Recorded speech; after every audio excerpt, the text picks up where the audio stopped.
What is going on, everybody? Welcome to a Wednesday edition of Mo Better Sports. I'm your host, Antonio, aka Mr. Mo Better. And today, we are talking Texas football, as always. Texas taking down little brother Texas A&M 17-7 over the weekend this past Saturday. Another absolutely dominant performance from the Texas Longhorns. And more so, absolute dominance on the defensive side of the ball. Truly incredible game. Literally, the defense did not allow a single point. Not one single point in the game. Quintravion Wisner had 33 carries for 186 yards. So definitely a different identity for the Texas Longhorns offense in that game. It was a really complete team win. It was a great win for us. Despite what anybody wants to say, this is a massive rivalry game, and to get a win like that in the dominant fashion that we did, where we really basically silenced the 12th man for 4 quarters. Man, you couldn't hear a peep from them for a little while. Hear pins drop. It could have gotten really ugly in that game, and to A&M's credit, they made some plays where they potentially could have kept the game close, closer than it absolutely seemed and felt. The game ended closer than it seemed and felt.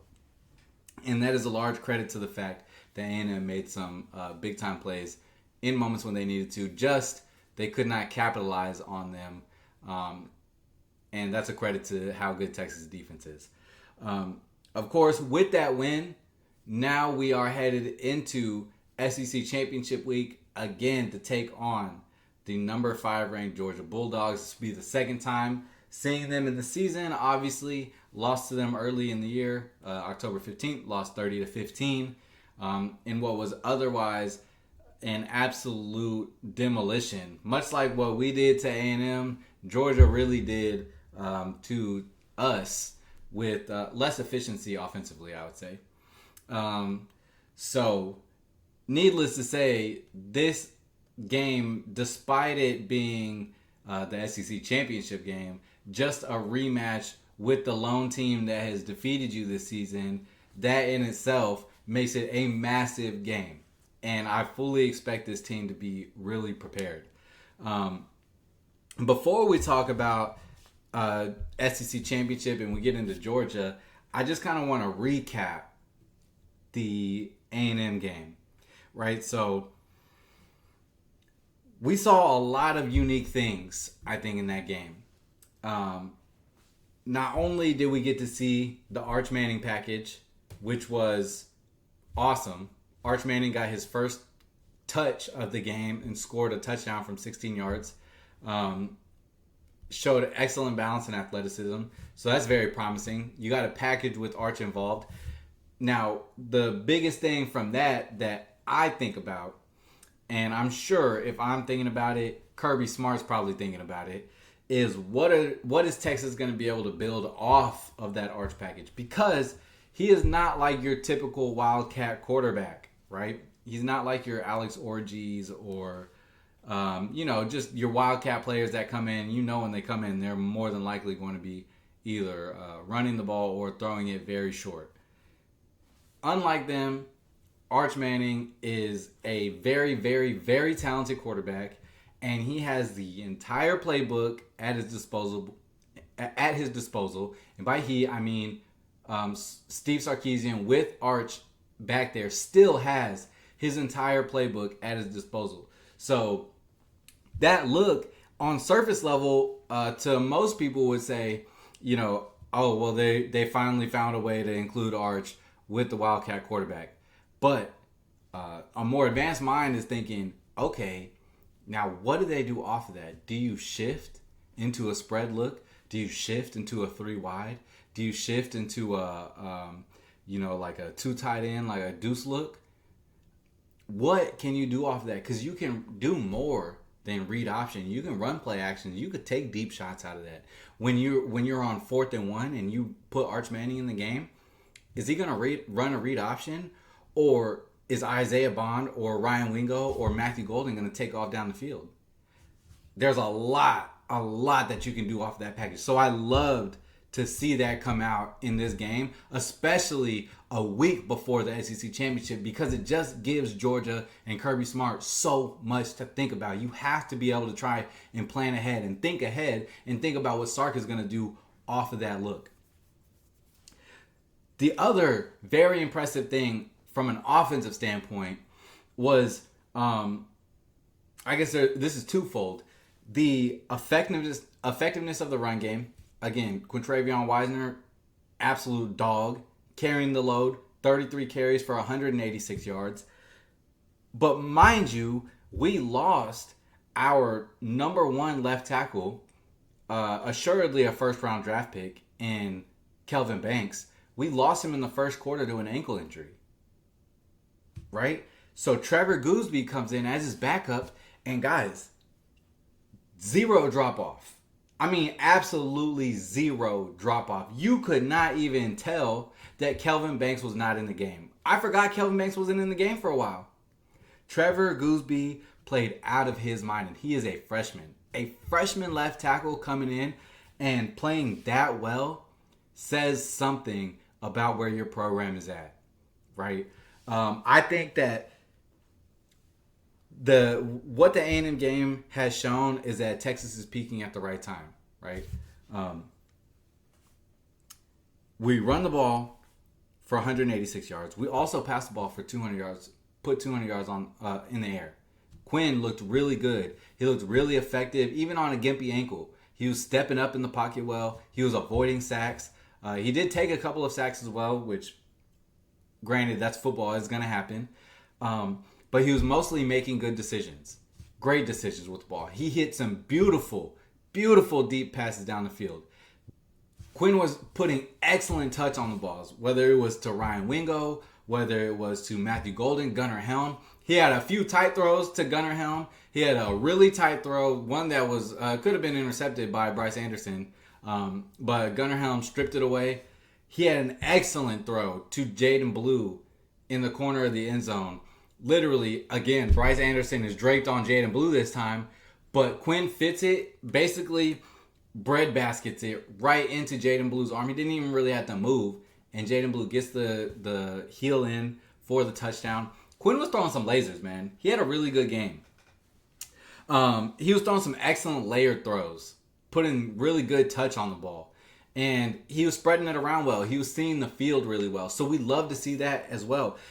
If you can get the running game being as effective as it is, and then you can also simultaneously get Quinn playing to a very high level, mostly with his eyes and with his feet, you know he can make the throws.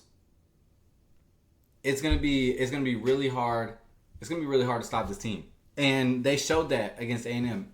A&M could not stop Texas offensively. We really could have done whatever we wanted to, whether we were swinging the ball out on short screens, whether we were throwing intermediate 15 to 20 yard passes, whether we were just handing the ball off to Quintravion Wisener, which we did very often. We bullied A&M's front seven, and that's not a bad front seven. That's arguably, as the pundits would say, that was one of the better defensive lines in the country, and we dismantled them. So that gives us a lot of confidence moving forward against a Georgia team that is perennially known for how well they play defense.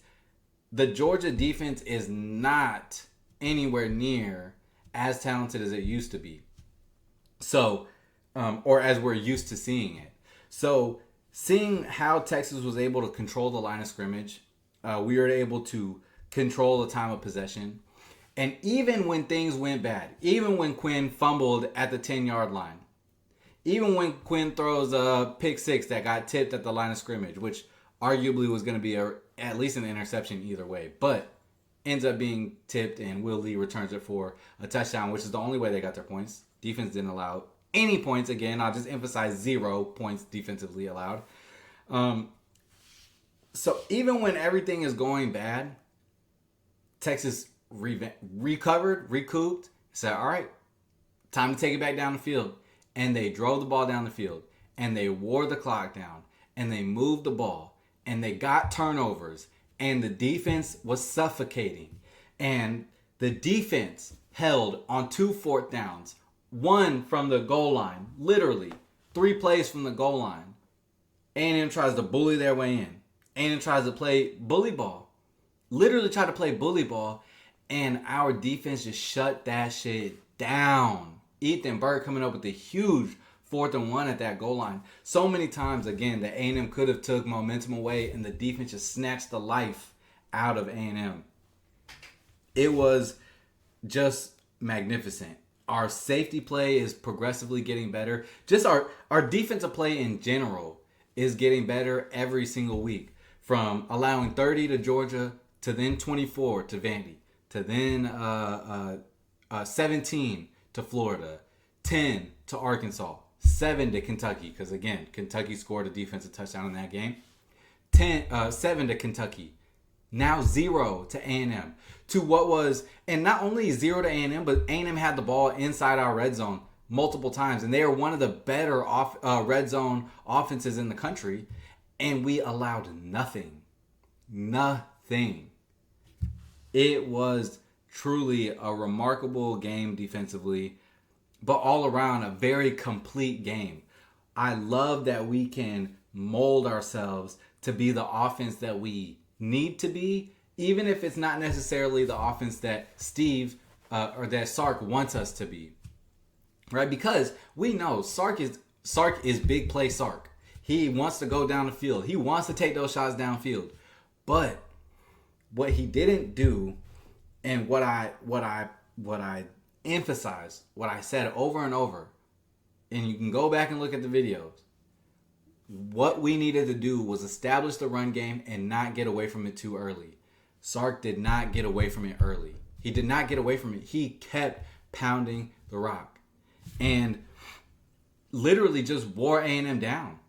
And that's what they did all game long. They took the yards at will. The offensive line looked phenomenal, and they're looking better every single week. The team as a whole is just progressing and peaking at the exact right time.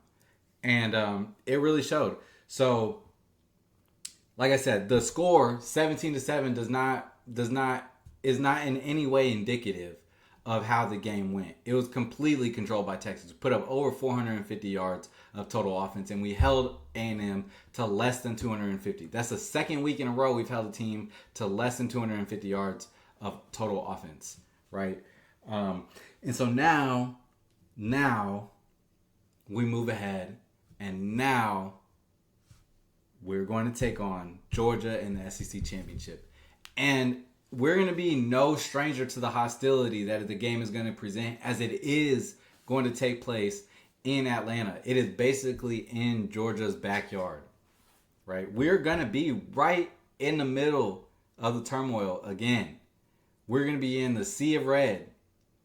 And you better believe that Georgia's going to show up and show out for that university.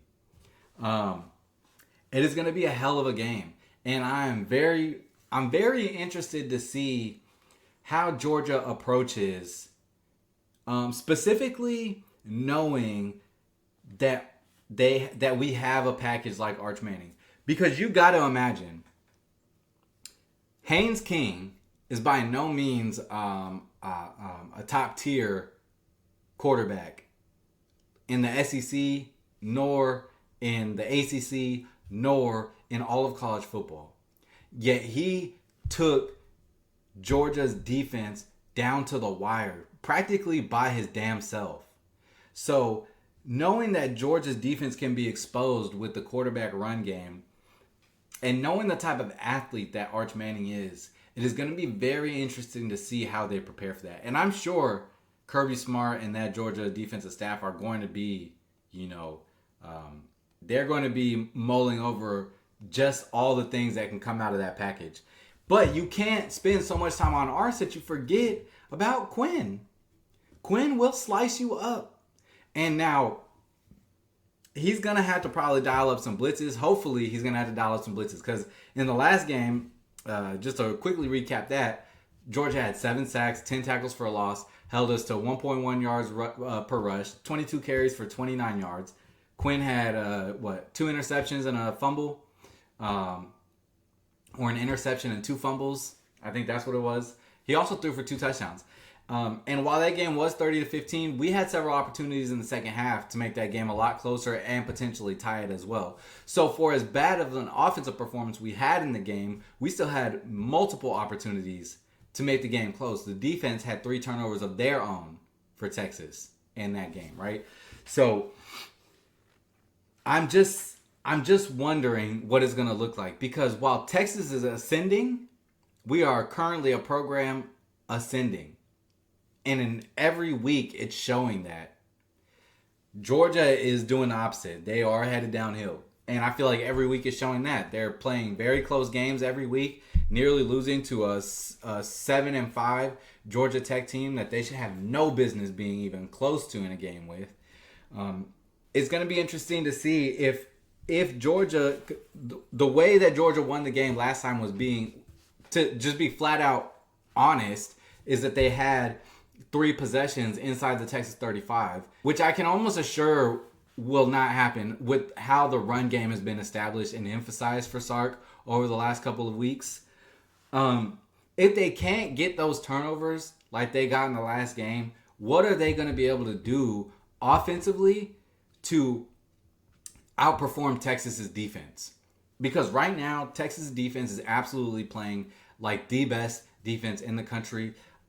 Historically, right now, they are the best, I think, the best defense that has ever played at Texas. Historically, statistically speaking, right? They have been firing on all cylinders since week 1. And they're only getting better again.